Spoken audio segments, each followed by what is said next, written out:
दोघांनी जरा पोडियमच्या पुढे यावं.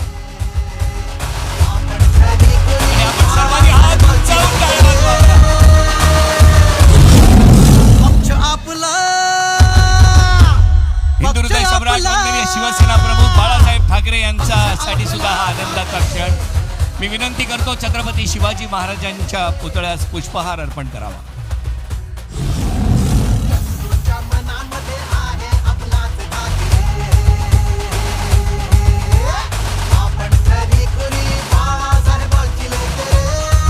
वंदनीय हिंदू हृदय सम्राटांना आज प्रचंड आनंद होत असेल, माँसाहेब खुश असतील, तर इथूनच काहीच्या अंतरावर असलेल्या राजसाहेबांच्या आई मधुवंती आई सुद्धा आज प्रचंड खुश असतील. छत्रपती शिवाजी महाराज की.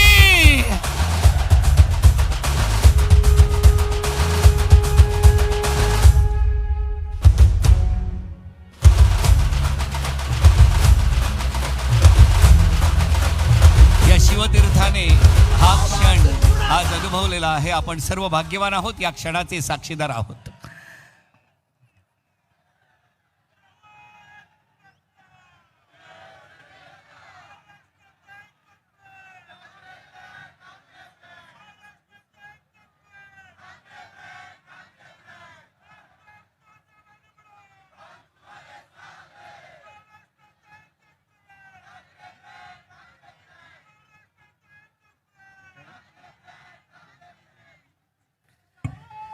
यानंतर मी विनंती करतो राष्ट्रवादी काँग्रेस पक्षाचे नेते जयंत पाटील यांना की त्यांनी या सभेला संबोधित करावं.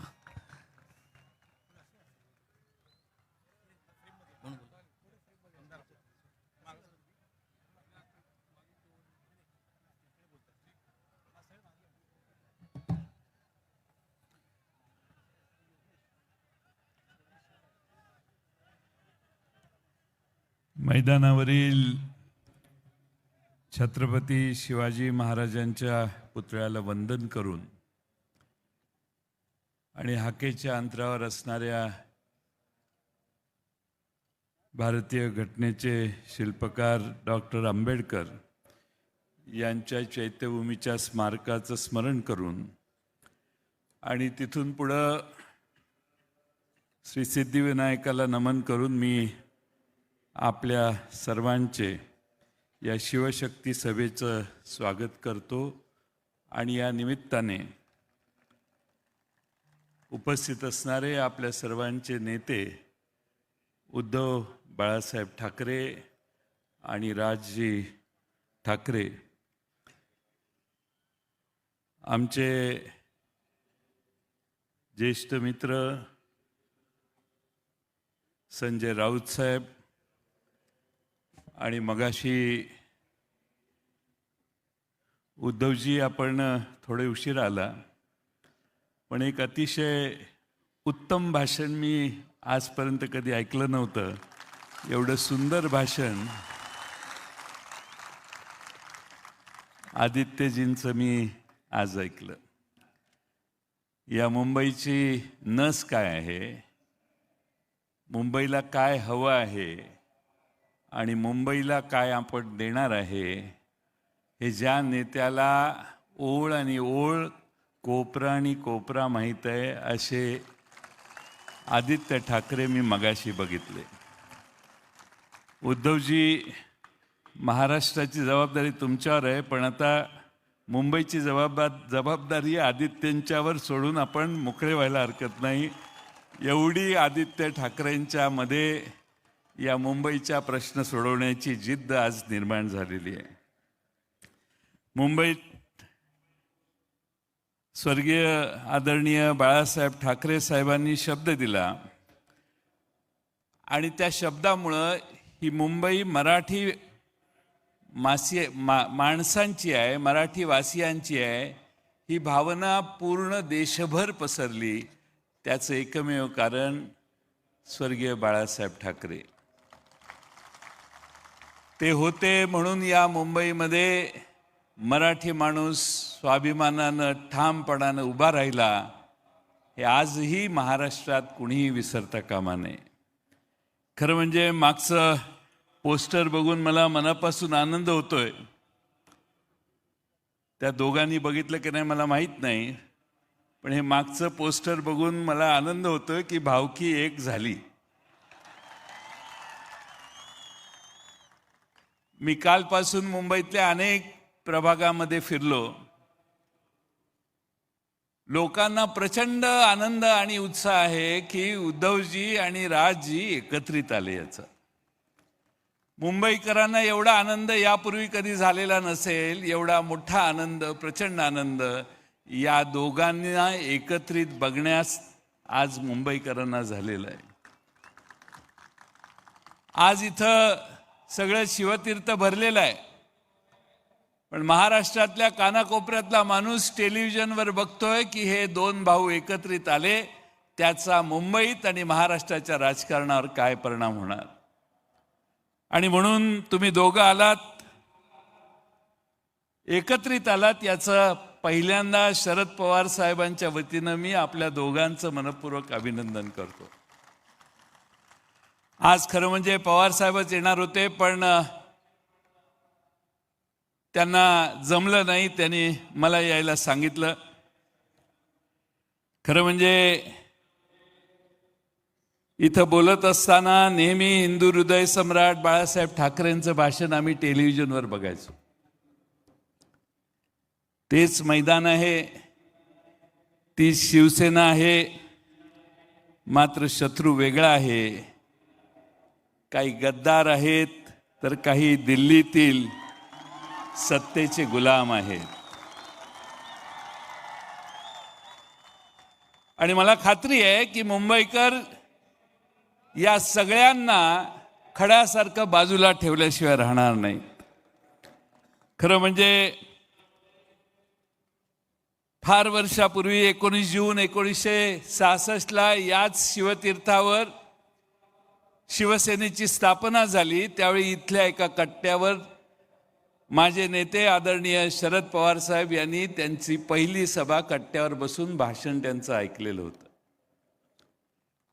दोघांचे संबंध अतिशय जिव्हाळ्याचे, कायमचे राहिले. वेगवेगळ्या पक्षात जरी असले तरी मुंबईकरांच्या हितासाठी, मराठी माणसाच्या हितासाठी बाळासाहेब ठाकरे साहेबांचं नेतृत्व आवश्यक आहे, ही भावना महाराष्ट्रामध्ये पवार साहेबांनी कायम बाळगली. हे या ठिकाणी मुद्दामून नम्रपणाने मी नमूद करेन.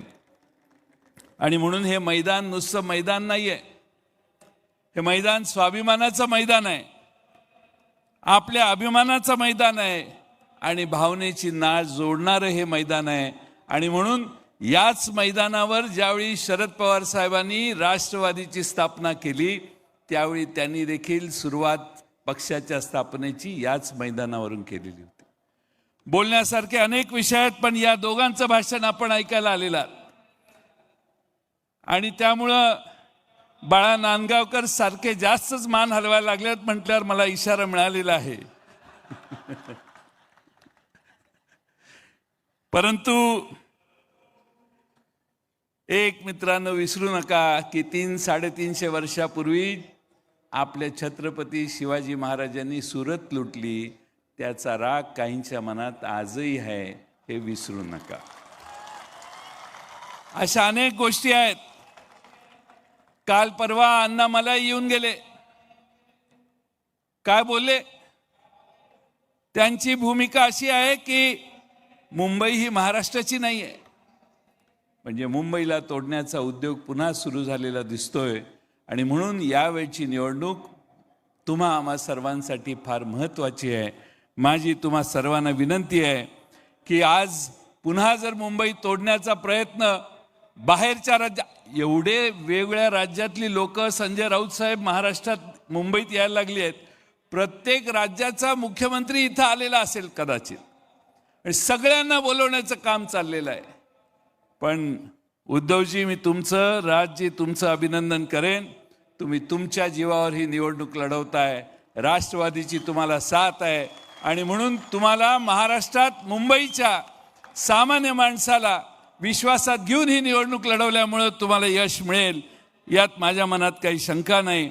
मी जास्त वेळ न बोलता एवढीच विनंती आपणा सर्वांना करेन की आज आपले अनेक प्रश्न आहेत. सगळ्या मुद्द्यांचा परामर्श मगाशी आदित्यजीने घेतलेला आहे. पण जेव्हा मुंबईतल्या माणसाला मुंबईचं घर नाकारलं, या भूमिपुत्राला घर नाकारलं तर ठाकरेंची आठवण येते. कंपनीत एखाद्या मुंबईकराला भूमिपुत्राला नाकारली प्रवेश किंवा नोकरी तर ठाकरेंची आठवण येते. मालकाने गैरवर्तन केलं मुंबईकरांच्याशी तर त्यांना ठाकरेंची आठवण येते. आणि मग मुंबई महानगरपालिकेसाठी देखील ठाकरेंची आठवण येते. मी जाता जाता 4-6 प्रश्न विचारतो, मला हो किंवा नाही याचं उत्तर द्या. शेतकऱ्यांची कर्जमाफी झाली का हो? लाडक्या बहिणीचे 1500चे 2100 रुपये झाले का हो? कंत्राटदारांची थकीत बिलं मिळाली का हो? शेतकऱ्यांसाठी भावांतर योजना आणली का हो? मुंबईसाठी ठोस काय केलं हो? मग आता मुंबईकर यांना मतदान करणार का? माझं काम झालेलं आहे. मुंबईचा महापौर ठाकरे बंधू ठरवतील हा विश्वास मी व्यक्त करतो आणि आपल्या सगळ्यांची रजा घेतो. धन्यवाद. धन्यवाद पाटील साहेब. आणि यानंतर मी विनंती करतो महाराष्ट्र नवनिर्माण सेनेचे अध्यक्ष राजसाहेब ठाकरे यांना की त्यांनी या सभेला मार्गदर्शन करावं.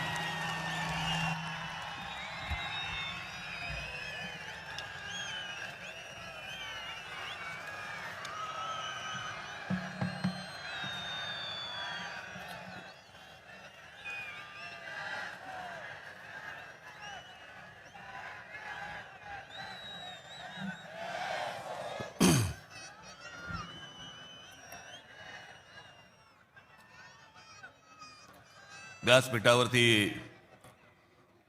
उपस्थित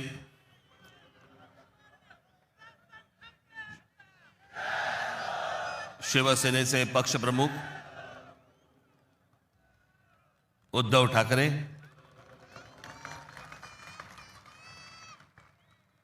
राष्ट्रवादी काँग्रेसचे नेते जयंतराव पाटील, इतर सर्व मान्यवर आणि माझ्या जमलेल्या तमाम मराठी बांधवांनो, भगिनींनो आणि मातांनो,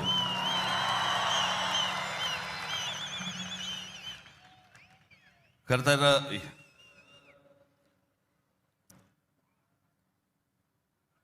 या व्यासपीठावरती मी माननीय बाळासाहेबांबरोबर लहान असताना अनेकदा आलो.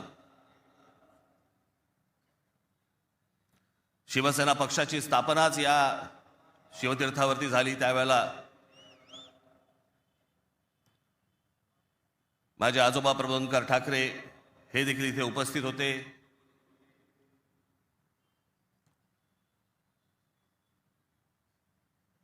माझे वडील श्रीकांत ठाकरे हे देखील उपस्थित होते.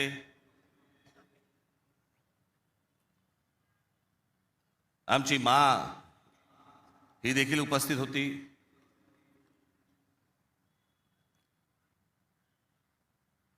खरं आज या क्षणाला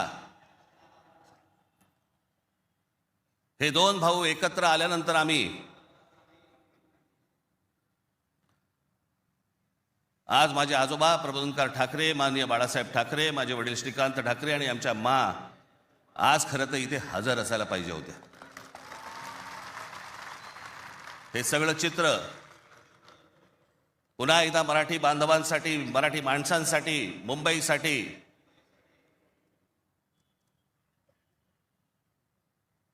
हा आम्ही दोन भावांनी उभारलेला सगळा लढा इथे नसले तरी वरून पाहत असतील.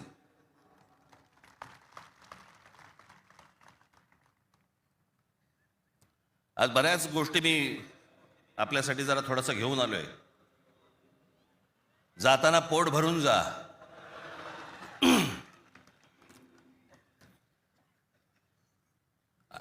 अनेक सामाजिक संस्था आहेत, मराठीवरती काम करणारे आहेत, अनेक लोक आहेत, ज्या लोकांनी अनेक दिवस आवाज उठवला या सगळ्या विषयात.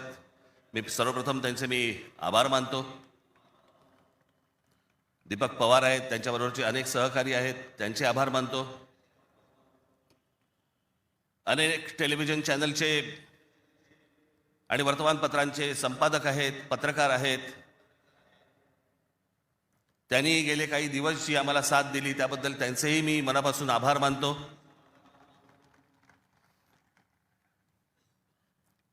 खरं तर मी 20 वर्षानंतर पहिल्यांदा युती करतोय.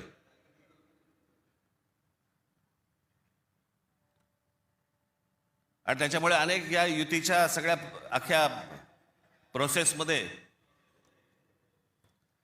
अनेक लोकांना तिकीटं दिली गेली, अनेक लोकांना तिकीटं नाही देता आली, अनेक जण नाराज झाले, जे जवळचे होते, सहकारी होते. काही जणांना वाटलं दुसऱ्या पक्षात जावं, काही नाराज झाले, काही रागावले, काही गोष्टी झाल्या, होतात. त्याला काय, आमच्या पण हातात काही गोष्टी नसतात. पण त्यांना दुखवणं हा काही आमचा हेतू नव्हता.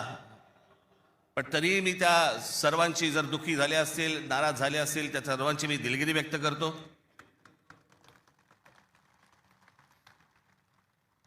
आपलेच आहेत, परत येतील. कारण जे आत्ता आहेत तेच कुठे जातील माहीत नाही, त्याच्यामुळे ते गेलेले आहेत ते येतीलच परत.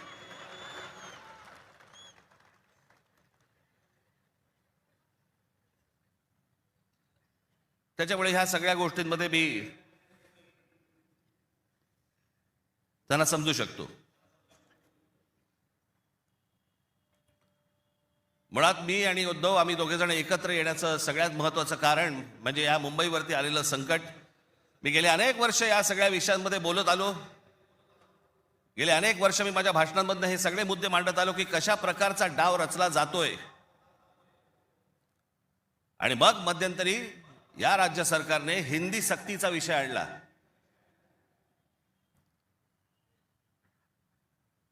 आणि त्यावेळेला मग मीही कडाडलो, उद्धवही कडाडला. आणि त्या सगळ्या याच्यामध्ये त्याच्या अगोदरच माझी एक मुलाखत झाली आणि त्याच्यामध्ये मी सांगितलं होतं की कुठच्याही वादापेक्षा आणि कुठच्याही भांडणापेक्षा महाराष्ट्र मोठा आहे.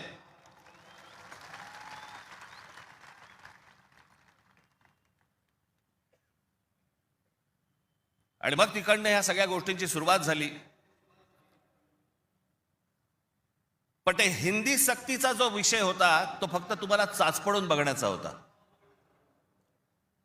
तुम्ही जागे आहात का? मराठी माणूस महाराष्ट्रामधला, मुंबईमधला जिवंत आहे का? हे फक्त चाचपड नव्हतं तुम्हाला.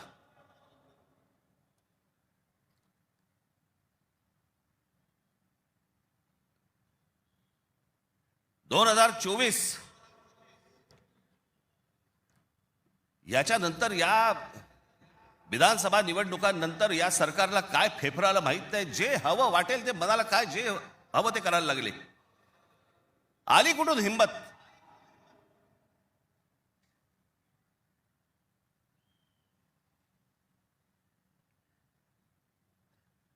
कोणाला विचारायचं नाही, काही जनता बिनता लोक बिक काही नावाची काही गोष्टच नाही. बस आम्हाला वाटलं म्हणून आम्ही केलं. हे कोण आहेत लोक? कोण आहे महाराष्ट्रातील जनता? पैसे फेकले की आम्ही विकत घेऊ. आला कुठून आत्मविश्वास?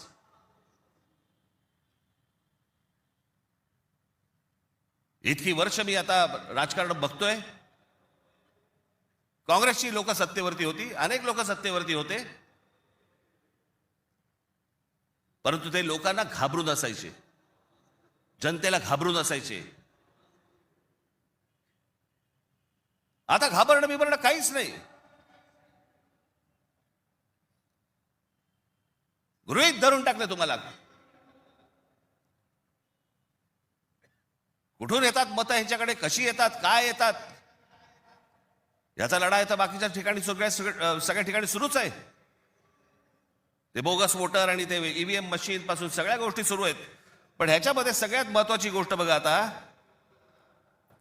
उद्दामपणा कुठपर्यंत गेला यांचा. अकोटमध्ये भाजपने MIMशी युती केली. बदलापूरमध्ये भाजपने काँग्रेस बरोबर युती केली. 66 जण बिनविरोध निवडून आले. बिनविरोध म्हणजे तिकडच्या मतदाराचा अधिकारच काढून टाकला. ते मतदारच नाही करू शकत. आज 66 आहेत.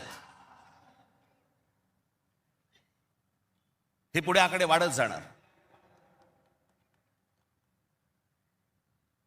त्याला कळलंय की काय प्रकारचे आपण कशा प्रकारे लोकांना विकत घेऊ शकतो. वाईट या गोष्टीचं वाटतं विकले जातात.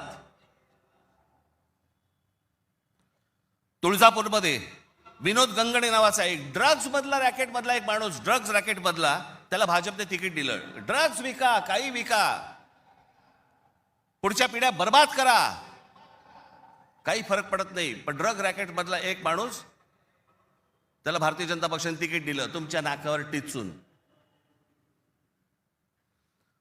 तो एक आता बदलापूरला तुषार आपटे, बलात्काराच्या केस मधला आरोपी, बलात्काराच्या, सगळ्यांना माहिती आहे, नगरसेवक केलं. लहान मुलींच्या वरती बलात्काराचा आरोप असलेला माणूस, त्याला भारतीय जनता पक्षाने नगरसेवक. आली कुठून हो हिंमत? ज्यावेळेला वेडावागड्या पद्धतीने ज्यावेळेला निवडणुका जिंकण्याचं यंत्र किंवा तंत्र हे ज्यावेळेला हस्तगत होतं ना, त्याच वेळेला हा उद्दामपणा येतो, ही मस्ती येते ना, हा माज येतो ना, हा त्याच्यातनं येतो.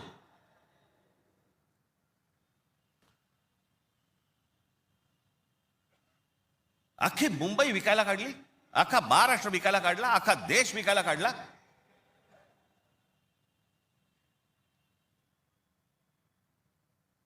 आपल्यासमोर काय वाढून ठेवलंय आपल्याला अंदाज पण नाहीये. मी तुम्हाला हे सांगतोय, मला 2024 साली मला एक व्यक्ती भेटली.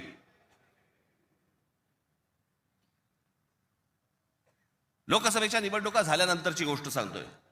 आणि त्यांनी मला जी माहिती दिली, आणि ती माहिती दिल्यानंतर माझे सगळे लोक, माझे काय रिसर्च टीम सगळी जी काही कामाला लागली, ते जे काही झालंय ते आज मी तुम्हाला इथे दाखवणार आहे.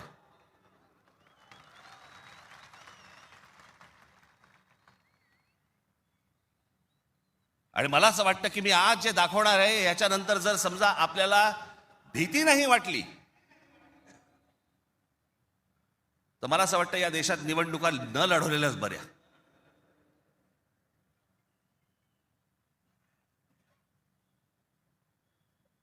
म्हणजे आता साधी गोष्ट, फक्त तुम्हाला 2014 नरेंद्र मोदी पंतप्रधान झाले त्यावेळेला, हे मला आता 24च्या नंतर आता हे पुढे सगळं समजायला लागलं. या गेल्या वर्षी 24 नंतर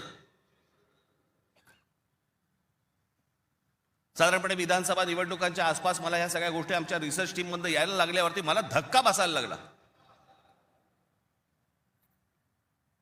कारण आपण असे बघतच नाही कधी, आपण डोळे झाक करत बसतो आणि नक्की काय खणलं जात आहे आपल्या खालून आणि आपल्याला माहितीच नाही. याचं कारण अनेक हिंदी, इंग्रजी टेलिव्हिजन चॅनल सगळं ब्लॉक करून टाकलंय. कोणी काय तुम्हाला दाखवणार पण नाही.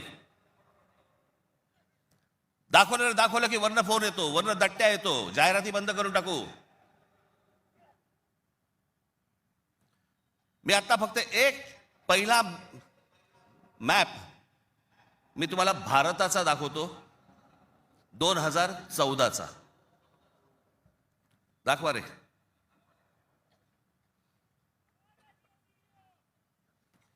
हा आहे 2014चा गौतम अडानी यांचे प्रोजेक्ट्स किती होते हे तुम्हाला दाखवणार आहे. 2014ला पंतप्रधान नरेंद्र मोदी पंतप्रधान व्हायच्या अगोदर गौतम अडानी कुठे होते, आणि आता पुढचं फक्त बघत राहा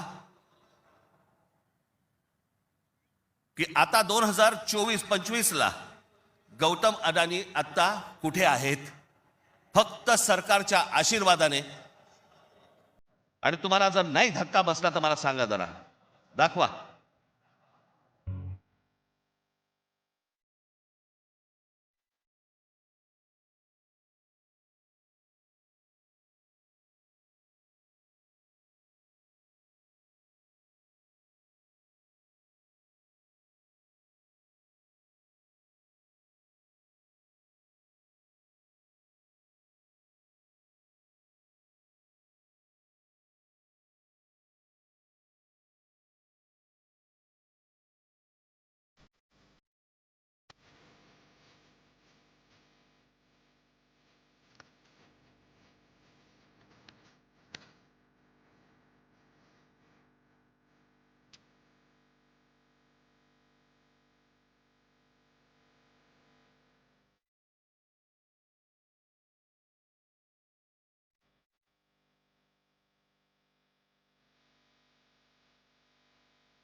हे फक्त 10 वर्षातलंय. जगामध्ये असा एकही माणूस नसेल जो 10 वर्षामध्ये इतका श्रीमंत झाला. मला कुठच्या उद्योगपतीने उद्योग करू नये या मताचा मी नाहीये, इतका दळभद्री विचार माझा नाहीये.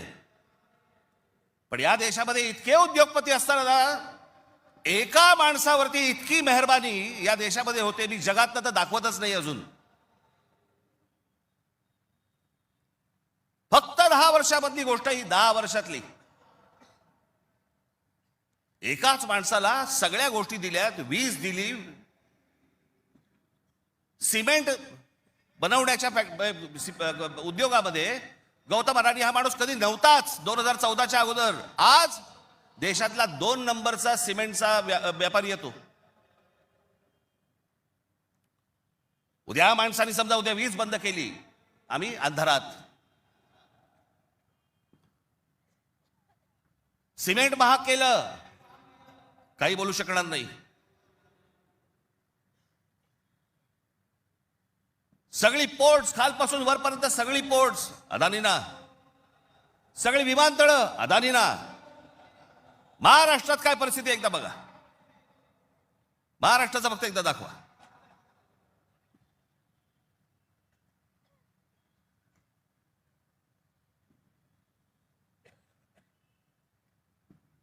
महाराष्ट्रामध्ये फक्त एका ठिकाणी 2014ला फक्त गौतम अडाणी एका ठिकाणी आहेत उद्योग. 2025ला बघा.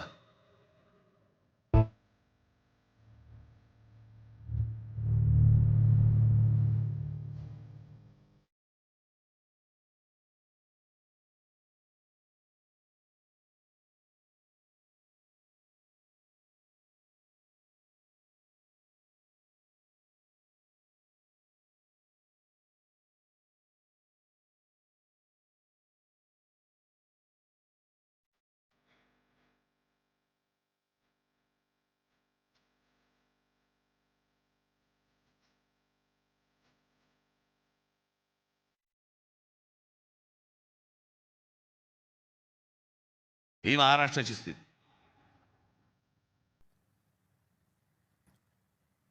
आणि मी जे सतत सांगतो ना, हा जो MMR रिजन मुंबई, या मुंबईवरती मी आता फक्त तुम्हाला वाचून दाखवणार आहे. या फक्त MMR रिजन मध्ये काय फक्त केलंय तेवढं फक्त बघून घ्या. मुंबई महानगर क्षेत्रात अदानी 29 जून 2018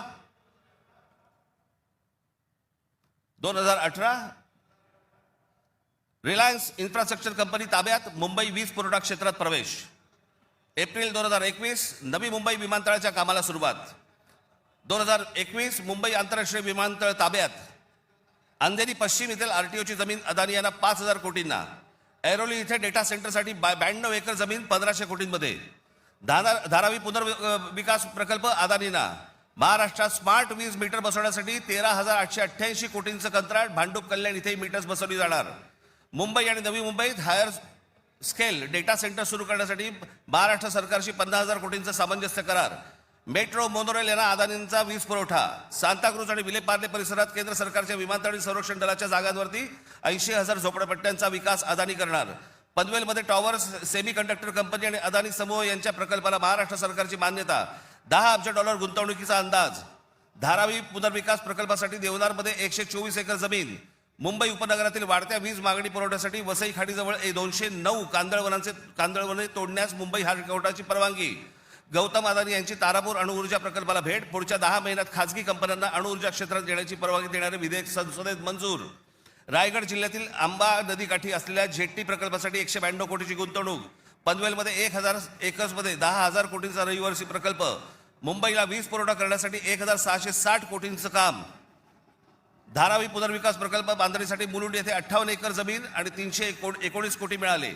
धारावी पुनर्विकास प्रकल्प बाधितांसाठी कुर्ला मदर डेअरीची 20 एकर जमीन 57 कोटीत मिळाली. 124 एकरचा आणि 36,000 कोटींचा गोरेगाव पश्चिम येथील मोतीलाल नगर पुनर्विकास प्रकल्प अदानींना मिळाला. MIDCने तळोजा येथे 400 एकर नंतर आणखी 159 एकर जमीन दिली. बांद्रे रेक्लेमेशन पुनर्विकास प्रकल्प 24 एकर 30,000 कोटींमध्ये मिळाला. पालघर डहाणू येथे अदानी वीज प्रकल्प. अदानी नवी मुंबईत सेमीकंडक्टर प्रकल्प सुरू करणार. वसई येथील तुंगारेश्वर अभयारण्यातील जमीन अदानी इलेक्ट्रिसिटीला. टिटवाळा, मोहने, आंबिवली शहरात येथील अदानी सिमेंट फॅक्टऱ्या. वाढवण येथे बंदर उभारण्यासाठी अदानी समूह उत्सुक. महाराष्ट्र सरकारशी सामंजस्य करार. वाढवण येथे विमानतळ उभारण्यासाठी अदानी समूह उत्सुक.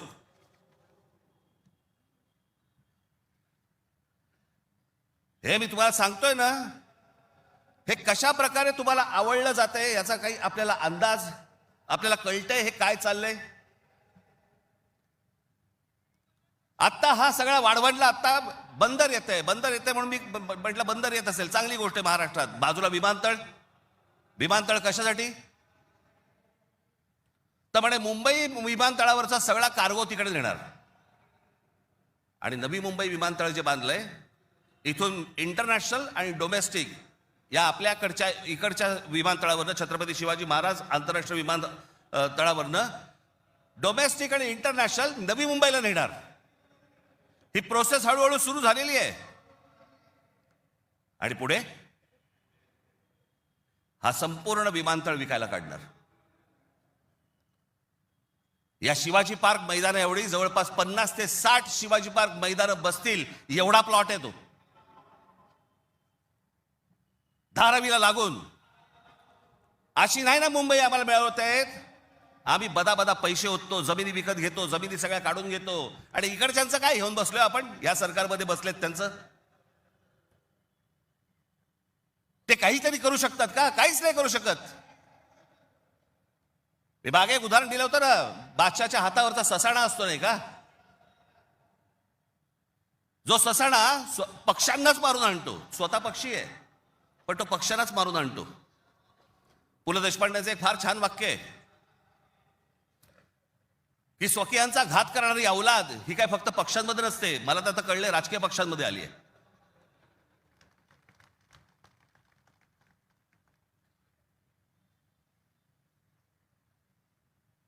डोक्यात गेली सत्ता, डोक्यात. हा जो भूगोल आहे ना, हा भूगोल नीट समजून घ्या. हे वाढवण बंदरापासून तिकडे वरती जे आहे ना, त्याला लगेच लागून गुजरात आहे. यांचं पहिल्यापासूनचं डोक्यामध्ये जे होतं ना की मुंबई गुजरातला न्यायची.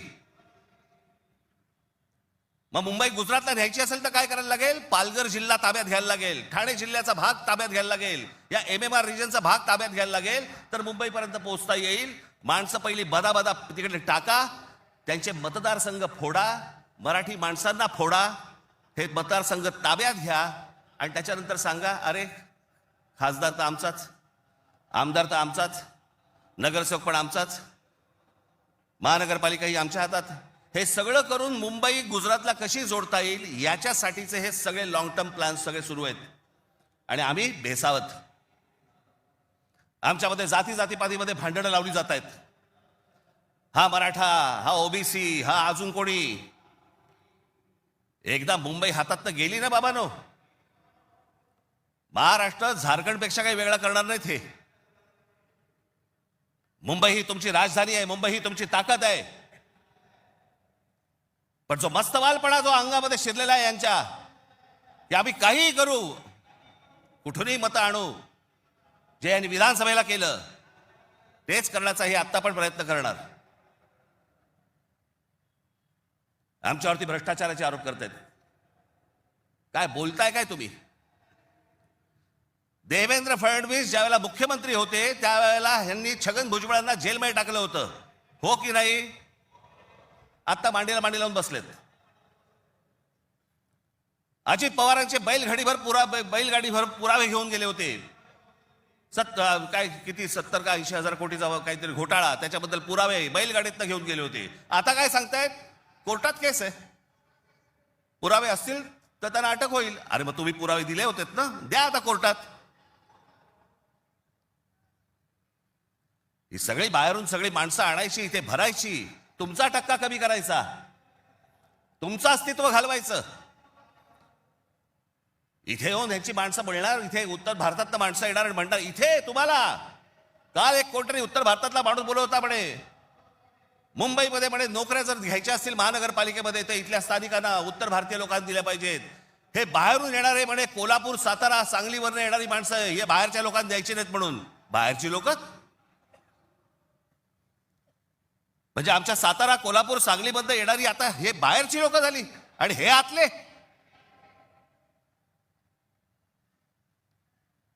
कृपाशंकर सिंग सारखा माणूस, यांचा नेता भारतीय जनता पक्षाचा, तो म्हणतो काय, उत्तर भारतीय महापौर करू, महापौर करू. यांची हिंमत कशी होते हो बोलायची? आपण जाऊन बोलू शकतो का तिकडे?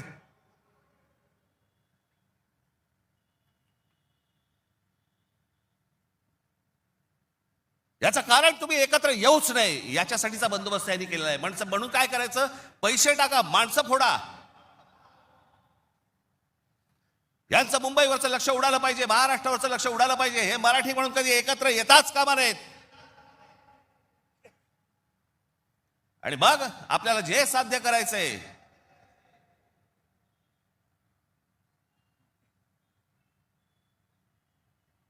जी लोक येत आहेत ती लोक तुमच्यावरती उड्या मारतायत, वाटेल ते बोलतायत तुम्हाला.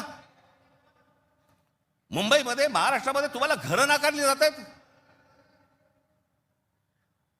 काल परवाकडे कोणतरी एक तामिळनाडूमधून रसमलाई आली होती.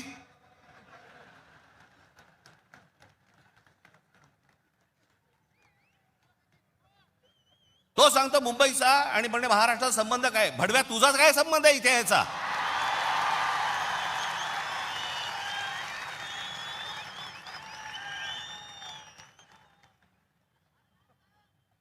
यांच्यासाठीच माननीय बाळासाहेब बोलले होते, हटाव लुंगी आणि बजाव पुंगी.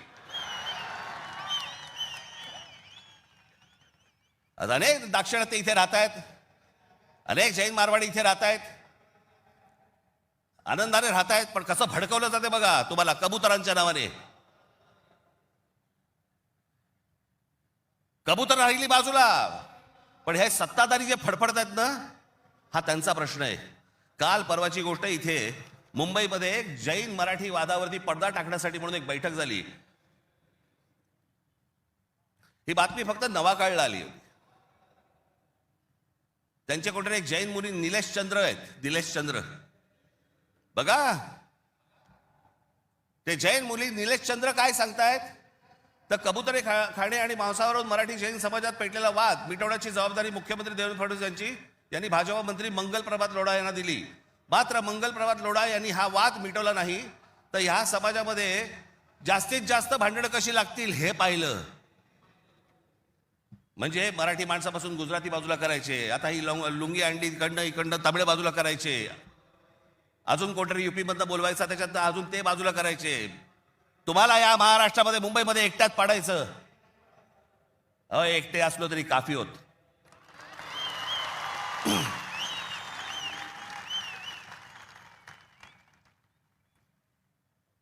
नको त्या वादात जाऊ नका. आमच्या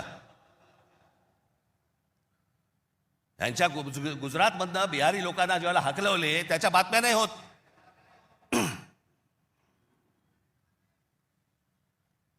ज्याने बिहारी लोकांना तिकडनं हाकलवले, जवळपास 10 का 20 हजार लोकांना हाकलून दिले बिहारमधनं, भारतीय जनता पक्षाने त्याला तिकीट दिलं, निवडणुकीचं तिकीट दिलं. आणि हे वाद फक्त तुमच्यासाठी, आमच्यासाठी इथे फक्त करून ठेवतायत. गेले अनेक वर्ष सांगतोय तुम्हाला, हे सगळं, हे जे मुद्दामून जे चालू आहे, तुमचं अस्तित्व नष्ट करण्यासाठी हे सगळं सुरू आहे. आज ही मुंबई हातामध्ये गेली. मुंबई का पाहिजे हातात? आज केंद्रामध्ये यांची सत्ता, राज्यामध्ये यांची सत्ता, पण उद्या मुंबईमध्ये, ठाण्यामध्ये, कल्याण डोंबिवलीमध्ये, आमच्या एबेबार रिजनमध्ये उद्या ह्यांना जर काही करायचं असेल, महानगरपालिकेची परवानगी लागेल. आणि महानगरपालिका जर आपल्या हातात असतील, हे जमिनी विकून देऊ शकत नाहीत, हे अदानीला जमीन देऊ शकत नाहीत.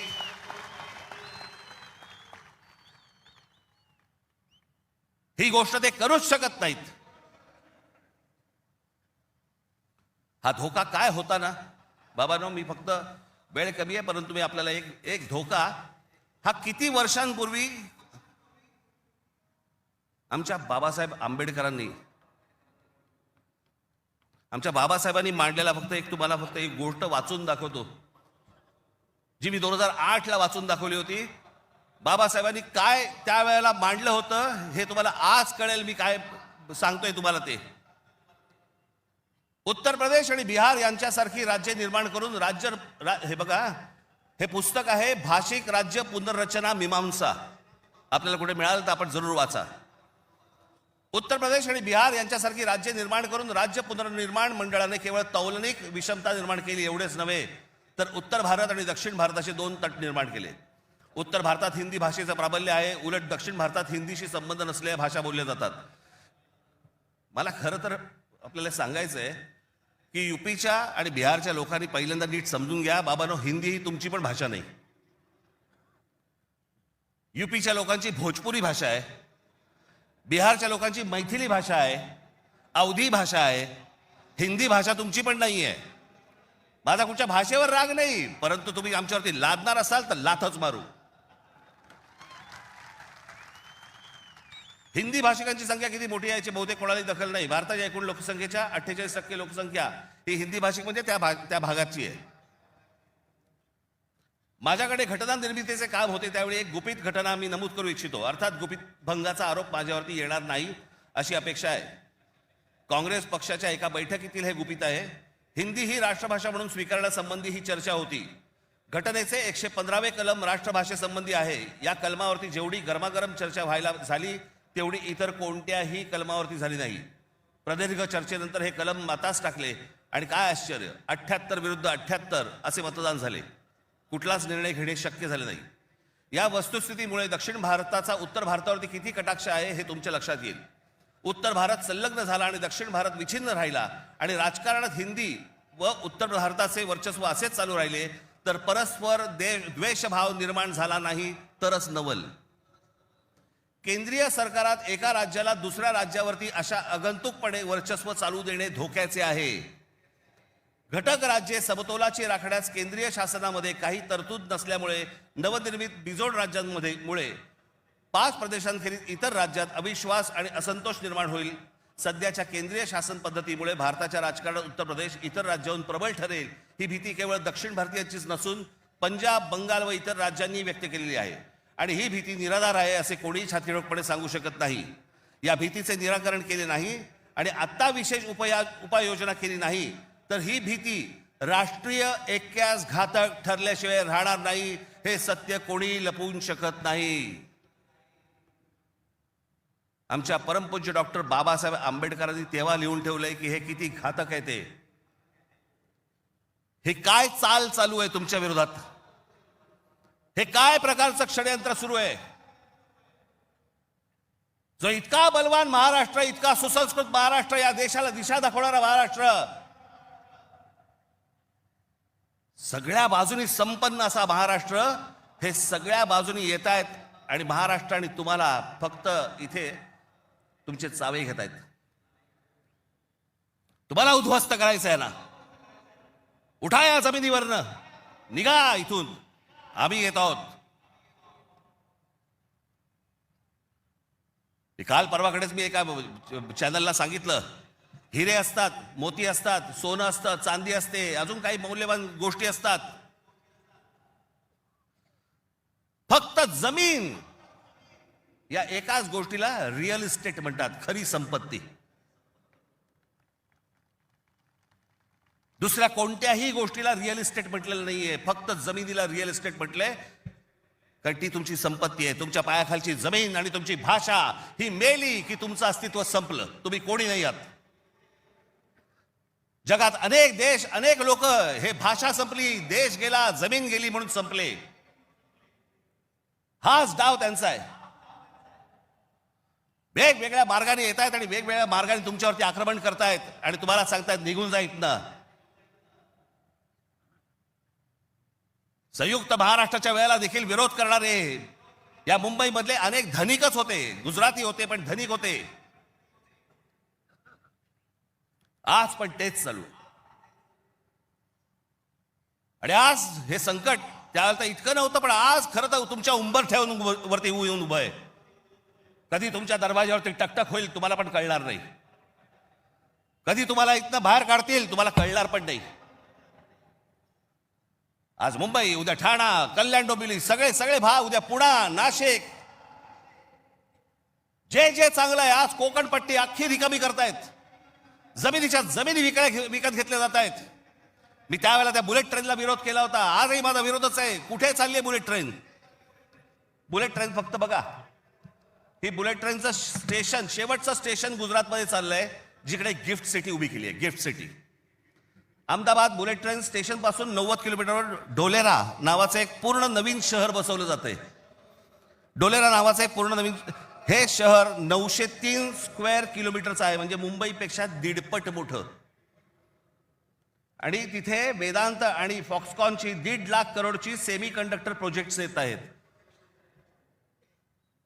अहो, आपल्याला समजत पण नाही हे काय चालू आहेत नक्की, ह्यांचे कुठून रूळ चालले आहेत आणि कुठून गाड्या चालल्या आहेत आणि कुठून यांचे मार्ग सुरू आहेत आणि काय घेऊन जायचंय ह्यांना आणि काय आणायचंय, इथे काय भरायचंय. एकदा जाऊन बघा हो, वसई विरार पासून सगळ्या गोष्टी बघा, कसे कसे भरत येतात, कसे भरत येत आहेत. तुम्हाला घरं नाकारणार, ह्यांना सगळ्यांना घरं मिळणार. तिकडनं बाहेरच्या राज्यातनं गुजरातमध्ये येणार, ह्यांना घरं मिळणार, तुम्हाला नाकारणार. अहो, तुम्हीच नसाल, तुमचंच अस्तित्व नसेल, काय चाटायची आहे महानगरपालिका?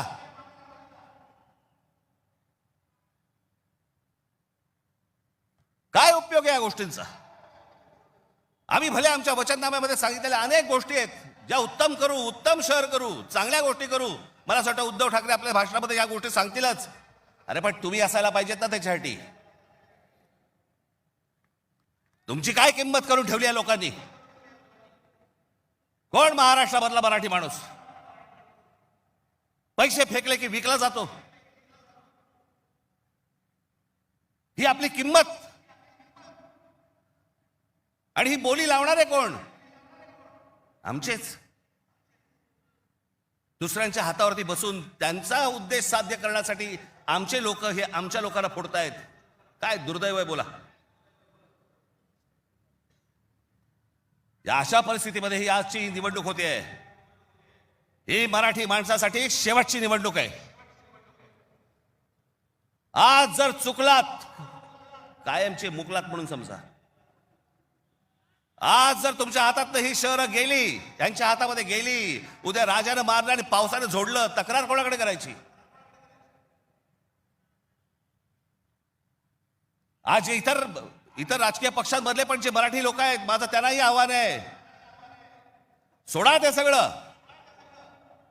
या मराठी माणसासाठी एक व्हा, या मुंबईसाठी एक व्हा, या महाराष्ट्रासाठी एक व्हा.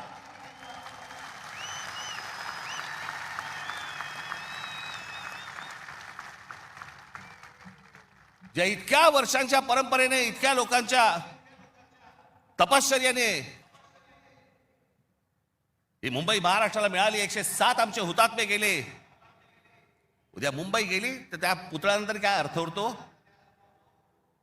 आणि पुतळे काय म्हणतील ते? आमचा मराठी माणूस बेसावध राहिला आणि म्हणून आम्ही मिळवलेली मुंबई आम्हाला गमवावी लागली. आज तुमच्या समोर ही सोन्यासारखी संधी आलेली आहे. आम्हाला सत्ता काय, सत्याचं काय करू? सत्तेशिवाय पण आज पण लाथा मारल्यात ना. अनेक अंगावर आले, त्यांना तुडवलेच ना. पण तुम्हाला ह्यांचा मास, या सगळ्या लोकांचा, सत्ताधाऱ्यांचा तुम्हाला उतरवायचा या निवडणुकीमध्ये. कुठेही बेसावध राहू नका. माझी आपल्याला सगळ्यांना एक फक्त सांगणं आहे, हे ईव्हीएम मशीनवरती लक्ष ठेवा.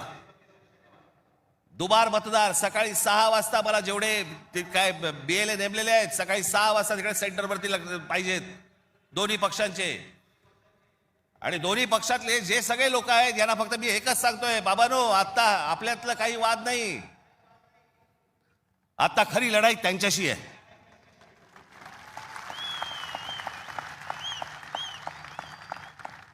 आपण भांडत राहावं हेच त्यांना पाहिजे. त्यांना जे हवं ते आपण नाही द्यायचंय. आपल्याला जे हवंय तेच आपण केलं पाहिजे.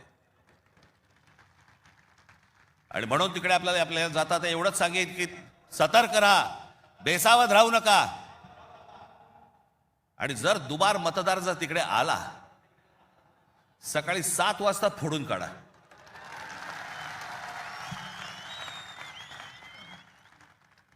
ही मुंबई राहावी, हे महाराष्ट्र राहावं, राज्य राहावं, हे मराठी माणसाच्या हातात राहावं, तुमच्या हक्काचं असावं, तुमचंच आहे ते. आणि मला असं वाटतं की जो लढा आजपर्यंत मराठा साम्राज्याने दिला, तो लढा आज तुम्हाला, आज सगळ्यांना, तुम्हाला, आम्हाला सगळ्यांना करायचा आहे. हा महाराष्ट्र वाचवायचा आहे, महाराष्ट्र समृद्ध करायचा आहे, ही आपली शहरं समृद्ध करायची आहेत, ही मुंबई आपल्याला वाचवायची आहे, ही मुंबई कदापि आपल्याला कुठेही गुजरातला घेऊन द्यायची नाहीये. या सगळ्या गोष्टींसाठी आपण सगळेजण कामाला लागाल अशी एक आशा अपेक्षा बाळगतो आणि आपणा सर्वांची मी रजा घेतो. धन्यवाद. जय हिंद, जय महाराष्ट्र. धन्यवाद राज साहेब. आणि यानंतर मी विनंती करतो शिवसेना पक्षप्रमुख आदरणीय उद्धव साहेब ठाकरे यांना, त्यांनी या सभेला मार्गदर्शन करावं.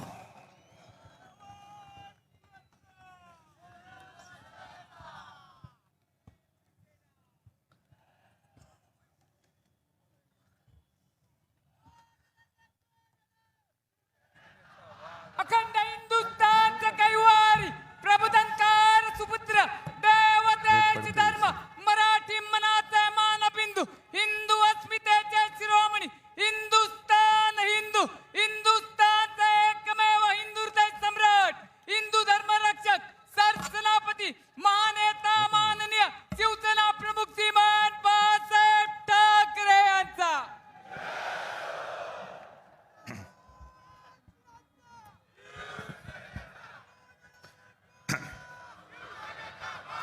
महाराष्ट्र नवनिर्माण सेनेचे अध्यक्ष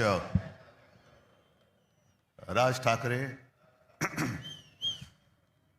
राष्ट्रवादी काँग्रेसचे नेते आणि आमचे मित्र जयंतराव, व्यासपीठावरील सर्व जे उद्या मुंबईचं रक्षण करणार आहेत ते भावी नगरसेवक आणि तिन्ही पक्षाचे मान्यवर नेते आणि जमलेल्या माझ्या तमाम हिंदू बांधवांनो, भगिनीनो आणि मातांनो,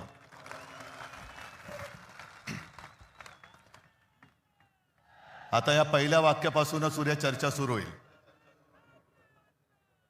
की राज मराठी बांधवांनो, भगिनीनो आणि मातांनो म्हणाले आणि उद्धव ठाकरे हिंदू बांधवांनो, भगिनीनो, मातांनो म्हणाले. अहो, हेच तर आमचं म्हणणं आहे. कारण मुंबई महानगरपालिकेची निवडणूक सुरुवात कोणी केली, महापौर कोण होणार, त्यांनी सुरुवात केली आणि आम्ही म्हणतो मराठी महापौर होणार, ते म्हणतात हिंदू महापौर होणार. मग देवेंद्र फडणवीस हिंदू आहेत की नाही हा पहिला माझा त्यांना प्रश्न आहे. जरा तपासून बघा, काही तपासायचं असेल तर. नाही म्हणजे डोकं वगैरे काय बर्थ सर्टिफिकेट वगैरे असं मी म्हणतोय. आम्ही अस्सल मराठी बोलणारे देशभक्त हिंदू आहोत आणि राजने आज अप्रतिम मांडणी केली. राज, तू जे सांगितलं की पोट भरून जेवण तुम्हाला देणार आहे, आता एवढं पोट भरल्यानंतर किंवा पोट तिडकीने त्यांनी सांगितल्यानंतर पोटाला तड लागून उपयोग नाही, डोक्यात तिडीक गेली पाहिजे. आणि ती जर जाणार नसेल तर मग छत्रपती शिवाजी महाराज की जय बोलण्याचा आपल्याला अधिकार नाही, जय भवानी जय शिवाजी बोलण्याचा आपल्याला अधिकार नाही. आणि आजच्या सभेचं हे वैशिष्ट्य आहे.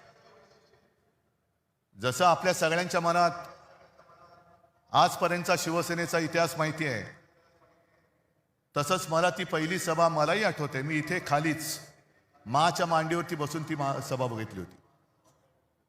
समोर आजोबा होते, बाळासाहेब होते, श्रीकांतजी होते. काय बोलणं ऐकायला येत होतं, पण कशासाठी नेमकं काय चाललंय, मराठी माणसावरती अन्याय होतं म्हणजे नेमकं काय होतंय हे कळण्याचं वय नव्हतं. आणि आज या सगळ्या गोष्टीची जाणीव होते. काय योगायोग आहे की त्यावेळेला मी इथे समोर बसलो होतो, आज आमच्या खांद्यावरती धुरा आलेली आहे. आज सगळ्यांना कळलं असेल की ठाकरे बंधू एकत्र का आले. आणि जयंतराव, भावकी एक झालेली आहे, आता गावकी पण एक होते.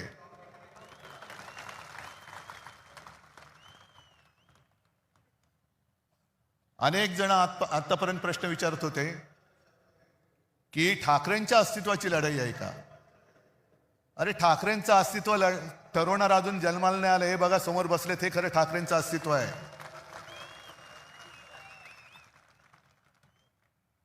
ही सगळी लाचार माकडं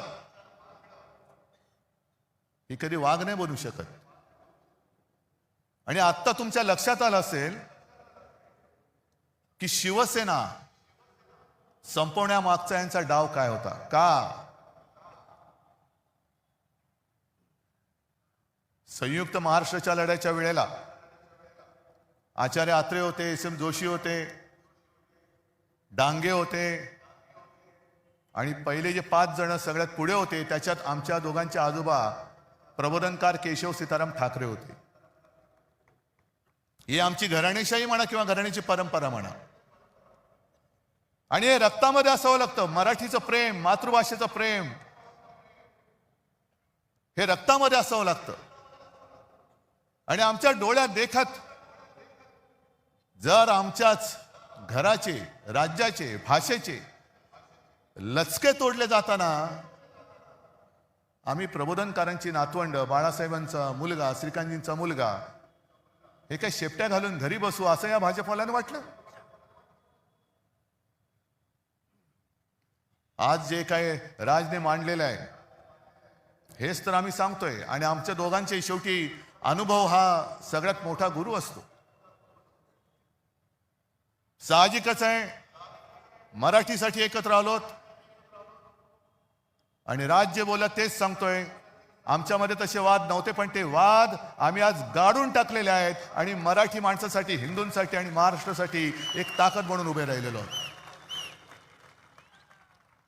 निवडणूक महापालिकेची, पण भाजप काय प्रचार करते? दर निवडणूक आल्यानंतर यांचा पूर्वी एक विकृत डान्स होता, त्याला रोंबा सोंबा म्हणायचे. अश्लील सगळे चाळी सुरू व्हायचे आणि मग त्याला लोकांनीच हडतूड केलं होती, तो बंद झालं. तशी प्रत्येक निवडणूक आल्यानंतर हे भाजपडे रोंबा सोंबा खेळायला लागतात. हिंदू मुस्लिम, मराठी अमराठी, महापौर कोण होणार. मला वाटतं आदित्यने सगळी केलेली कामं तुम्हाला सांगितलेली आहेत. आणि देवेंद्र फडणवीसांनी जे एक आव्हान दिलं की उद्धव ठाकरेंचं एक तरी भाषण असं दाखवा की जे विकासावरती बोललेत, मी 1000 रुपये देतो. नको, चोराचा पैसा मला नको, चोरलेला पैसा नको. पण देवेंद्र फडणवीस, मी तुम्हाला आव्हान देतोय की तुमचं मोदींपासूनचं तुमचं आणि तुमच्या खालच्या चेला चपाट्यांचं अगदी वर्गाच्या मॉनिटरची निवडणूक असली तरी हिंदू मुस्लिम न करता केलेलं भाषण दाखवा. आम्ही सगळे मिळून तुम्हाला 1 लाख रुपये देतो. जा. हे भांडवट ठेवायचं नुसतं. त्या संयुक्त महाराष्ट्राच्या लढ्यामध्ये अनेक जणांना तो लढा कसा झाला, कोणी केला माहिती पण नाहीये. आपण 2010 साली इथे पाठी संयुक्त महाराष्ट्राच्या लढ्याचे एक दालन केले. जाऊन मुद्दामून बघा काय अवस्था यांच्या कारभारात त्याची झालेली आहे. मी अभिमानाने सांगेन की ते दालन आपण उभं करू शकलो याचं कारण मुंबई महानगरपालिका आपल्याकडे होती. पण तेव्हा सगळे मोठे नेते होते, जनसंघ त्याच्यामध्ये कुठेही नव्हता. मुळामध्ये लढणारे नाहीच. हे घरं पेटून पोळ्या भाजवणार आहेत, आगी लावायच्या, आपलीच माणसं आपल्यावरती सोडायची. रक्तपात झालं तर आपल्यामध्ये होईल, पण ते तिकडे पोळ्या भाजणार. जनसंघ कुठेही नव्हता. पण जनसंघ केव्हा घुसला मध्ये? संयुक्त महाराष्ट्र समिती जी माझ्या आजोबाने आणि सगळ्यांनी मिळून स्थापन केली होती. सगळे पक्ष हे एकत्र आले. मुंबई महाराष्ट्राला मिळालीच पाहिजे. त्याही वेळेला गुजरातचा डोळा हा मुंबईवरती होताच. द्विभाषिक राज्य होतं. आणि तुम्ही हिंदू हिंदू जे म्हणता ना, त्यावेळेला मोरारजी देसाई नावाचा नरराक्षस जो गुजरातमध्ये जन्माला होता, तोच नरराक्षस मुख्यमंत्री होता. आणि त्यांनी दिसताच क्षणी गोळ्या घाला. गोळ्या ही माणसं मारण्यासाठी दिलेली आहेत, त्याचा योग्य वापर करा हे आदेश देणारा मोरारजी देसाई हा हिंदूच होता. मरणारी मराठी माणसं होती. पण एक गोष्ट तुम्हाला मुद्दामून सांगतो की जनसंघ त्याच्यामध्ये कुठेही, म्हणजे गोळीला तुम्ही पोळीला आम्ही, पण त्या सगळ्या लढ्यामध्ये अण्णाभाऊ साठे होते. तसाच एक शाहीर अमर शेख हा महाराष्ट्रप्रेमी मुसलमान सुद्धा होता आणि तो ठणकावून सांगायचा, जागा मराठा आम जमाना बदलेगा. आणि त्यांचं पुढचं वाक्य जे आहे, दो कौडी के मोल मराठा बिकने को तैयार नहीं. तो शिल्लक राहिलाय का आज मराठी माणूस? दो कौडी के मोल मराठा बिकने को तैयार नहीं, हे छाती ठोकपणे दिल्लीश्वरांना ठणकावून सांगणारा अमर शेख. अहो मेवा भाऊ, तुम्ही आम्हाला काय शिकवताय? हे सगळं अदानीकरण चाललेलं आहे. आमची मुंबादेवीच्या नावावरून तिचं नाव आम्ही मुंबई ठेवलं. मला आता भीती वाटते, म्हणजे भीती तर वाटत नाही, कारण तुम्ही एवढं म्हटल्यानंतर त्यांना भीती वाटली पाहिजे की मुंबईचं परत बॉम्बे करण्याचा त्यांच्या मनामध्ये डाव आहे का. आणि तो अण्णामलाई आला, त्याला मला खास धन्यवाद द्यायचे. का धन्यवाद? कारण तो नकळत बोलून गेला. भाजपच्या मनातलं जे काळं आहे तो ते बोलून गेलेला आहे. असंच ज्या वेळेला लोकसभेच्या सुमारास त्यांनी जो नारा दिला होता, आपकी बार 400 पार, मी म्हटलं होतं आपकी बार तडीपार. आणि त्यांच्याच खासदारांनी बिंग फोडलं होतं की 400 पार का? कारण आम्हाला संविधान बदलायचंय. संविधान का बदलायचंय? तर एका साध्या मराठी माणसाने लिहिलेलं ते संविधान, यानं तर देवाने पाठवले. पण एक साधा माणूस संविधान लिहितो आणि त्या संविधानाच्या आधारावरती देश चालतो, असं काय शक्य आहे? आज ही सगळी परिस्थिती तुम्हाला दाखवल्यानंतर मी जिथे जातोय, ज्या ज्या महापालिका बघतोय, रिपोर्ट घेतोय, सगळीकडे एकच हालत आहे. आपली ही सोन्यासारखी मुंबई, ज्याच्या ठेवी आपण 92,000 कोटीपर्यंत नेल्या होत्या, त्या यांनी 70,000 कोटीपर्यंत तोडलेल्या आहेत. आज आपण हे सगळं प्रदूषण बघतोय. हे नुसतं प्रदूषण नाही, हवेचं प्रदूषण नाही, हे भ्रष्टाचाराचं प्रदूषण आहे. जवळपास 3 लाख कोटींचा घोटाळा या दळबद्री भाजप आणि त्यांच्या या लाचार गद्दार सरकारने करून ठेवलेले, आपल्या डोक्यावरती मारलेले. ही निवडणूक स्पष्ट आहे. आम्हाला महापालिका पाहिजे. का पाहिजे हे आम्ही दोघं सांगतोय. भाजपला का पाहिजे? कारण ती त्यांना अदानीच्या हातात घालायची. हा एक मुद्दा झाल्यानंतर 25 वर्षामध्ये शिवसेनेने केलेली कामं आणि गेल्या फक्त 4 वर्षामध्ये यांनी धुवून टाकलेली मुंबई, हे फक्त समोर ठेवा. आणि मी ज्यांना मराठीबद्दल प्रेम तर सगळ्यांना आहेच, पण जो असाच एक मतदार आहे त्यांनी प्रश्न विचारायला पाहिजे की हे खरं आहे की हे खरं आहे. आज संपूर्ण मुंबई 90% खोदून ठेवलेली आहे. म्हणजे एक ते पर्यावरण तज्ञ आहेत, केस भट मला वाटतं त्यांचं नाव, त्यांनी सांगितलं दिल्ली ही व्हेंटिलेटरवर आहे, तर मुंबई ही ICU मध्ये आहे. उद्या आपण जगायचं कसं हे ठरवणारी ही निवडणूक आहे. आणि ही जी काय 90% मुंबई खोदलेली आहे, इकडून मेट्रो तिकडून मेट्रो, इकडून बोगदा तिकडून रस्ता खोदलाय, तिकडे फुटपाथ खोदलाय, चालायला जागा नाही, फिरायला जागा नाही. संपूर्ण मुंबईमध्ये धूळ आणि सिमेंटचं साम्राज्य आहे. पण त्याच्या प्रदूषणात सुद्धा भ्रष्टाचार आहे. कारण या सर्व कामांसाठी जे सिमेंट वापरलं जाते त्यातलं 50 ते 60% सिमेंट हे अदानीच्या कंपनीकडनं खरेदी केलं जाते. तुम्ही बसा मांडत, हिंदू मुस्लिम महापौर कोण होणार, हा होणार का तो होणार, तो होणार का हा होणार. मराठी माणसाने केवळ घाम गाळून मुंबई नाही मिळवली, तर रक्त सांडून मिळवलेली मुंबई. आणि आज ते मोठे कोणी नेते राहिलेले नाहीयेत. पण आमची घराण्याची परंपरा म्हणून, एक आमचं कर्तव्य म्हणून आम्ही तुमच्यासारख्या सगळ्या सैनिकांच्या साथीने हे आक्रमण परतवण्यासाठी उभे राहिलेलो आहोत. आमच्यासोबत येणार आहात की नाही हे ज्याचं त्यांनी ठरवायचं आहे. ही काही पहिली निवडणूक नाहीये. शिवसेनेला आता यावर्षी 60 वर्ष होतील. अनेक निवडणुका आल्या आणि अनेक निवडणुका झाल्या. काही शिवसेना जिंकली, काही शिवसेना हरली. भारतीय जनता पक्षाबरोबर युती झाली, हिंदुत्वासाठी केली. आणि याच व्यासपीठावरती तोही काळ आठवते, तीही मीटिंग मला आठवते, ज्या मीटिंगमध्ये शिवसेना प्रमुख जॉर्ज फर्नांडिस आणि पवार साहेब होते.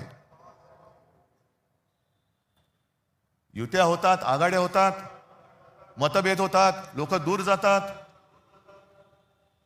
आता नितीश कुमारचं उदाहरण बघितल्यानंतर मला भारतीय जनता पक्षाला हेच प्रश्न विचारायचे आहेत की तुम्हाला हिंदुत्ववादी असलेली शिवसेना का नको, याचं उत्तर आज आम्हाला मिळते. तुम्हाला मुफ्ती मेहबूबा मुफ्ती चालते. संघ मुक्त भारत म्हणजे संघ नको म्हणणारा नितीश कुमार चालतो. मोदींना अतिरेकी म्हणणारे चंद्रबाबू चालतात. पण शिवसेना नको. याचं कारण जोपर्यंत शिवसेना आहे तोपर्यंत तुम्हाला मुंबईचा घास गिळता येणार नाही हे फक्त माहिती आहे, म्हणून तुम्हाला शिवसेना नकोय. कारण आघाड्या तुटतात मी म्हटलं ना, पण पक्ष संपवण्याचा हा विकृतपणा हा शिवसेनेबरोबर त्यांनी पहिल्यांदा केलेला आहे. आणि महाराष्ट्राच्या ज्या दोन शक्ती, अरे तुमचा कुठला ब्रँड, बँडवाले आहात तुम्ही, नुसता मोदींचे बँडवाले तुम्ही, आमचा ब्रँड संपवायला निघालात. आज ठाकरे तर आम्ही आहोत, एकच आहोत, पण पवार साहेब सुद्धा आमच्या सोबत आहेत. ज्या पवार साहेबांनी देशामध्ये सुद्धा एक मोठं काम केलेलं आहे, म्हणून ही दोन नावं पुसून टाकायची. हे एकदा संपले का मराठी माणूस उभाच राहू शकत नाही. पण त्यांना अजून कळलेलं नाहीये, मराठी माणूस सहनशील आहे, दयावान आहे. पण कोण जर का अंगावर आला तर शिवसेना प्रमुखांची शिकवण आम्हाला आहे, एक तर कोणावरती वार करू नका, पण जर अंगावर कोण हात उगारला तर तो हात जागेवर ठेवू नका. आम्ही कोणाला घाबरवण्यासाठी युती केलेली नाहीये. आम्ही कोणाचं काही हिसकावून घेण्यासाठी युती केलेली नाहीये. पण आमच्याच घरामध्ये येऊन जे दादागिरी करतायत त्यांच्या विरुद्ध आम्ही आवाज नाही उठवायचा तर काय लेंड्या टाकायच्या. आणि मला एक मराठी माणूस असा दाखवा की जो परराज्यात जाऊन ह्यांचे जे पोपटलाल आहेत त्यांच्यासारखा दादागिरी करतोय. एक माणूस दाखवा, उभा चिरून टाकतील त्याला. पण मराठी माणसाला जो एक काही दुईचा शाप आहे हे शिवतीर्थ आहे. आज आपण शपथ घेतली पाहिजे की त्या दुईच्या शापाला सुद्धा आपण कायमचं गाडून टाकू. शिवरायाच्या साक्षीने शपथ घेतली पाहिजे. नाहीतर औरंगजेबाचं ते वाक्य शिवसेना प्रमुखांनी सांगितलेलं ना की या पहाडी मुलखात पराक्रम मुळामध्ये शिकवावंच लागत नाही. हे मराठे या पहाडी मुलखात तमाम दुनियेला भारी आहेत, यांना पराक्रम शिकवावं लागत नाही.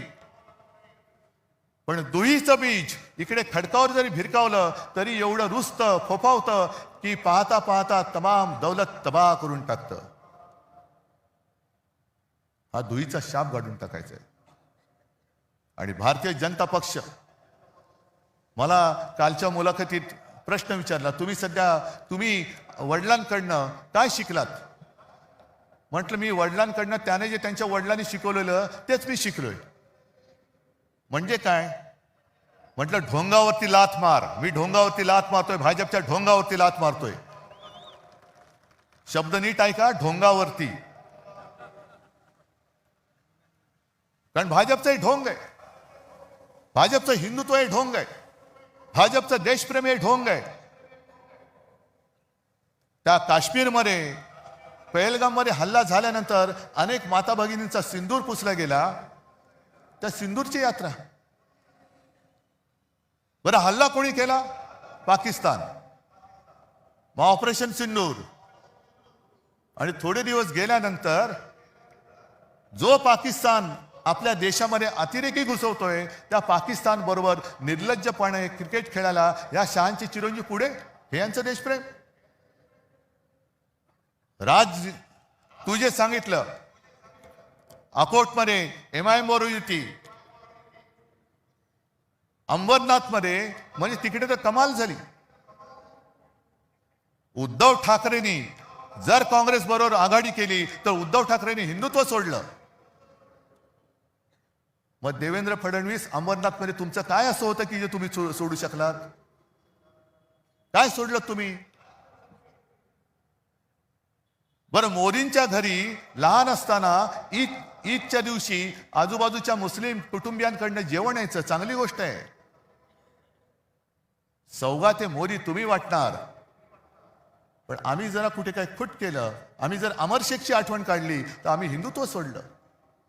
काँग्रेस बरोबर हात मिळवला, आम्ही हिंदुत्व सोडलं. म्हणजे भाजप काय करतंय ते अमर प्रेम, आणि आम्ही केलं तर लव जिहाद. हे ढोंग आहे. आणि काल मी संभाजीनगरला गेलो होतो. मला हिंदू मुस्लिम किंवा या जातीपातीच्या राजकारणात ही निवडणूक न्यायची नाहीये. माझं आज सुद्धा देवेंद्र फडणवीसांना दुसरं एक आव्हान आहे की तुम्ही आज माझ्या व्यासपीठावरती या, आपण दोघं मिळून, माझी पण गरज नाही पाहिजे, आदित्यला सांगतो, मुद्द्याचं बोला.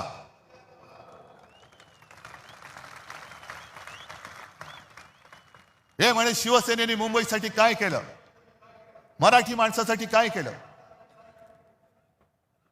मी विचारलं कोण विचारतं हे? नाही, सगळे मिंदे फिंदे एसनशी गट बिसनशी गट जे आहेत ना ते. म्हटलं या लोकांना महापालिका दाखवली ती शिवसेनेने दाखवलेली आहे. विधानसभेमध्ये पोचले, मंत्री झाले, या गद्दाराला मंत्री करण्याचं पाप हे मी केलं. हे अभिमानाने नाही, शर्मेने सांगावं लागते मला.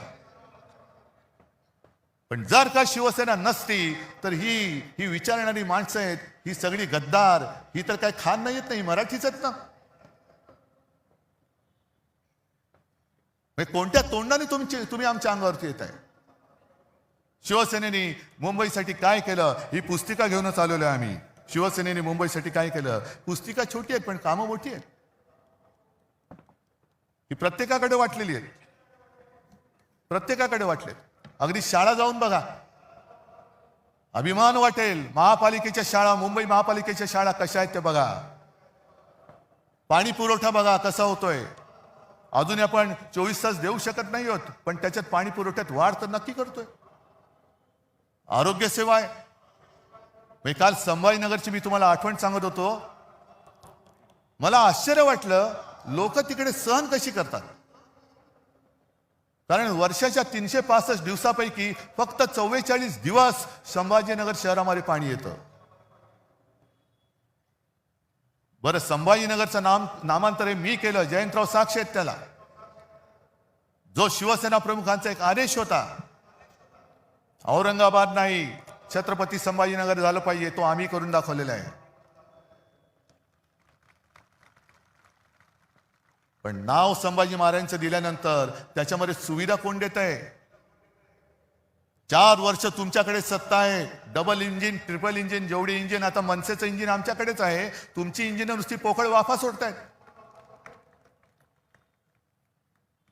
बरं, त्याच्यामध्ये सुद्धा एक गंमत मी बघितली. निवडणूक महापालिकेची आणि अजित पवारांचा फोटो आहे. नशामुक्त संभाजीनगर करू. म्हटलं पहिली तुमची सत्तेची नशा उतरवा.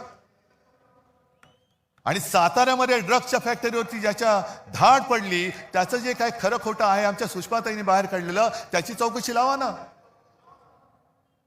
त्याची नाही लावणार.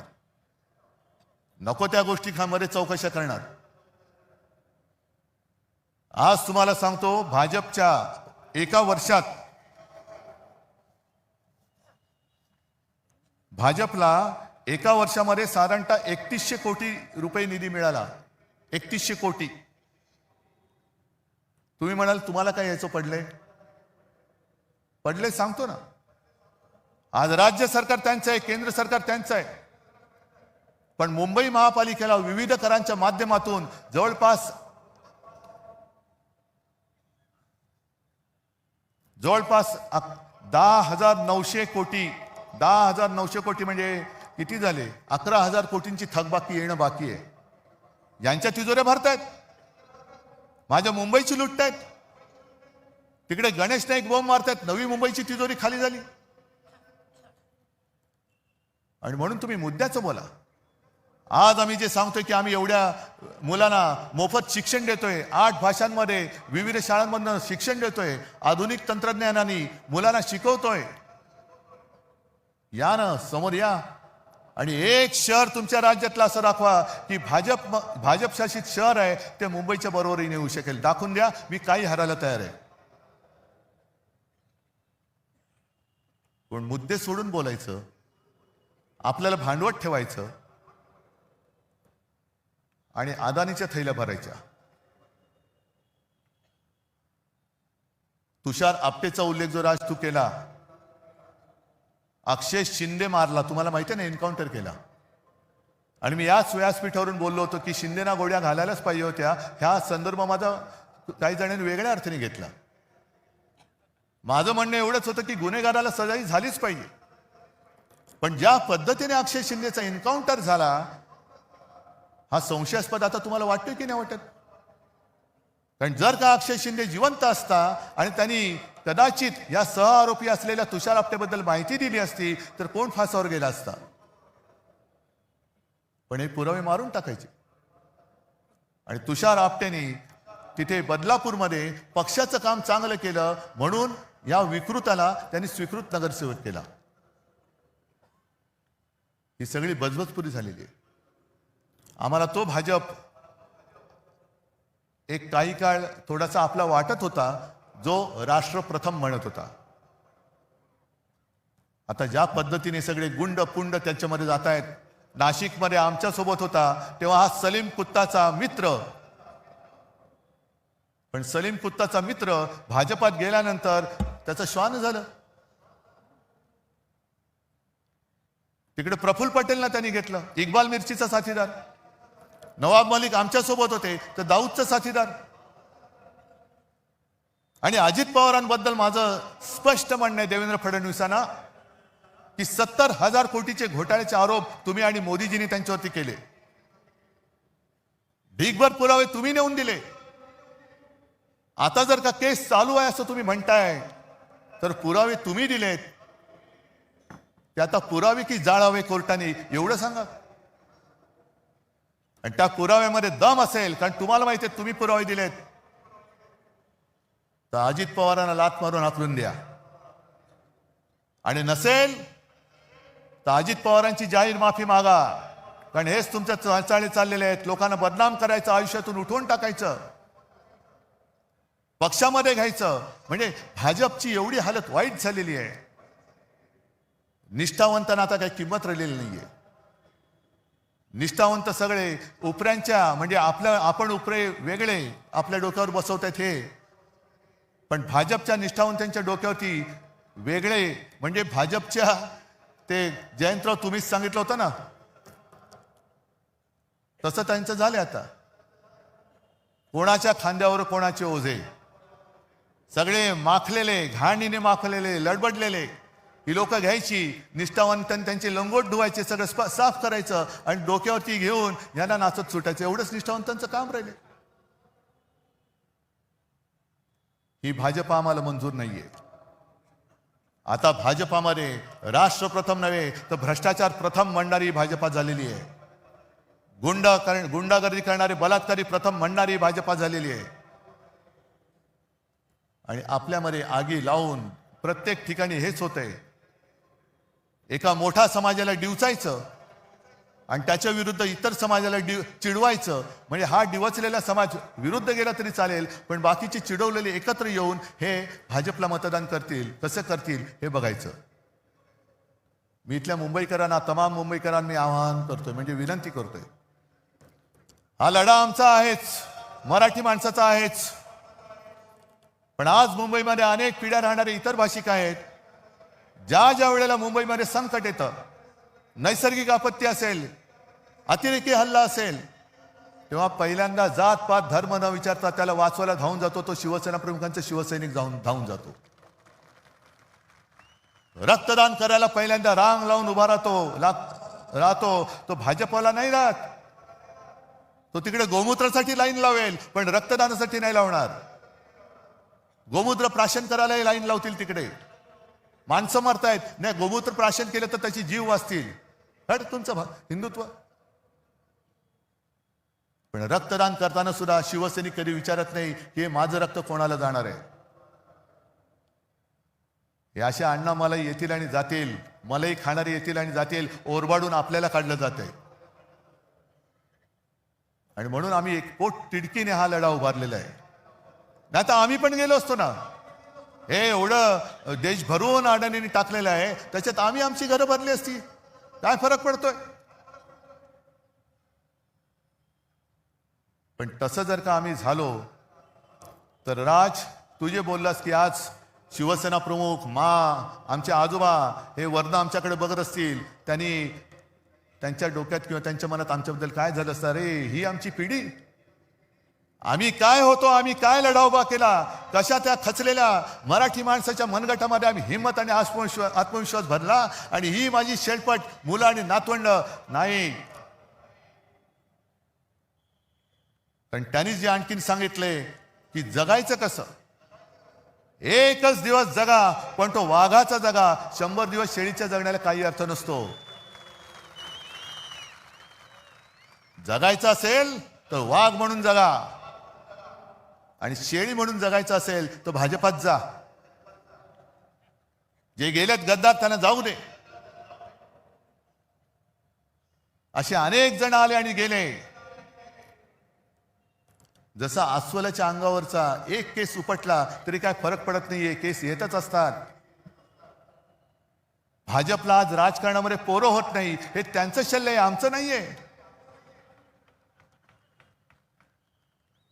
म्हणून मोहन भागवत सांगतायत की अपत्य वाढवा, अपत्य वाढवा, अपत्य वाढवा. अरे होत नाहीत, आम्ही काय करू शकतो. आम्हाला होत आहेत, तुम्हाला होत नाही. कारण मुळामध्ये जे बीज लागतं विचारांचं, ते विचारांचं बीजच भाजपमध्ये नाहीये. नेमका भाजप कशासाठी स्थापन केला गेला हेच त्यांना माहिती नाहीये. नक्की उठायचं कधी आणि बसायचं कधी हेच भाजपला माहित नाहीये. पक्ष जगणार कसा. ही आलेली सूज आहे, हा सत्तेचा माज आहे. आणि हा माज निदान एक लक्षात घ्या, इतिहास वगैरे जो काय कोण बघत असेल, काय बघत असेल मला कल्पना नाही. पण खंडोजी खोपडेचं नाव घेतल्यानंतर आपण काय बोलतो, सूर्याजी पिसाळचं नाव घेतल्यावरती काय बोलतो, आणि तानाजी मालुसरे, बाजी घोरपडे यांचं नाव घेतल्यावरती काय बोलतो. 400 वर्ष होऊन सुद्धा त्यांच्या कपाळावरचा जर गद्दारीचा डाग पुसला जात नसेल तर ह्यांच्या कपाळावरचा डाग पुसायला किती पिढ्या जावे लागतील. आणि मग तुम्ही ठरवायचे, आम्ही तर ठरवलंय. छत्रपती शिवाजी महाराज होता येणं तर शक्यच नाही, त्यांचा मावळाही होता येणं शक्य नाही. पण त्यांनी जे त्यावेळेला केलं, असं काय नेमकं होतं की हे त्यावेळेला त्या मोगलांना टक्कर देणारं तेज या महाराष्ट्रामध्ये जन्माला आलं. आणि त्याच मातीमध्ये आपण जन्मलेलो आहोत. आणि तोच लढा, त्याच आक्रमणाविरुद्ध आज आपल्या हातामध्ये हे शस्त्र हे आलेलं आहे.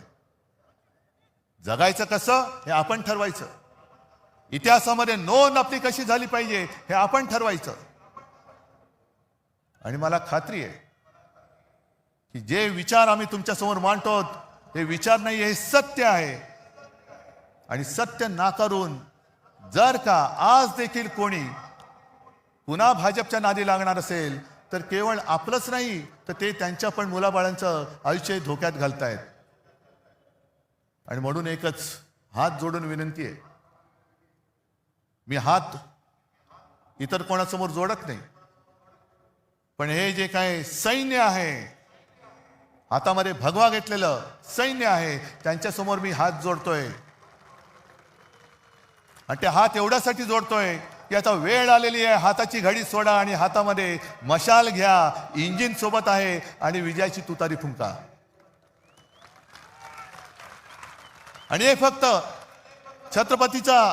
छत्रपतींचा महाराष्ट्र करू शकतो, जो सेनापती बापटांनी सांगितलं होतं ना, महाराष्ट्र मेला तरी राष्ट्र मेले, महाराष्ट्र मरू शकत नाही, महाराष्ट्र कोणी मारू शकत नाही. आणि जो राष्ट्राला मारायला येईल त्याला मारल्याशिवाय महाराष्ट्र राहत नाही, हे दाखवण्याची वेळ आलेली आहे. आणि तेवढ्याच करता ही जी काही एकजूट केलेली आहे ही त्याच्यासाठी केलेली आहे, ही गंमत म्हणून केलेली एकजूट नाहीये. आपण शपथ घेतली पाहिजे. रक्त सांडून मिळवून दिलेली मुंबई आपल्याला आहे, मराठी माणसाने रक्त सांडून मिळवून दिलेली मुंबई आहे. आम्ही ही मुंबई तुटू देणार नाही, लुटू देणार नाही आणि झुकू देणार नाही. ही शपथ घेऊन आम्ही उद्याच्या युद्धाला सामोरं जात आहोत. सगळ्यांना शुभेच्छा देतो. जय हिंद, जय महाराष्ट्र.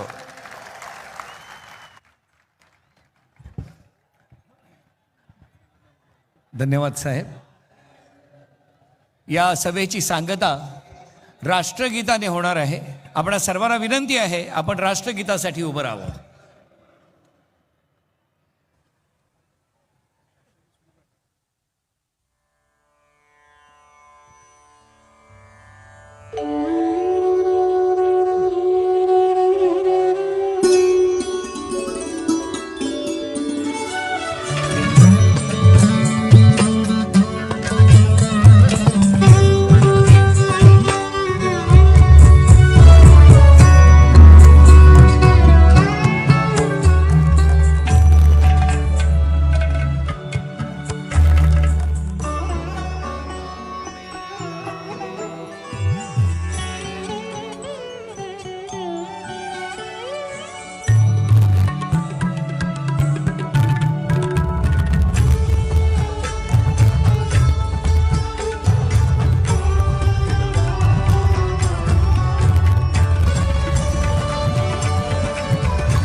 भारत माता की. बेधडक आणि रोखठोक बातम्या पाहण्यासाठी करकम सुपरफास्ट न्यूज चॅनलला सबस्क्राईब करा व बेल आयकॉनवरती क्लिक करून नोटिफिकेशन ऑन करा.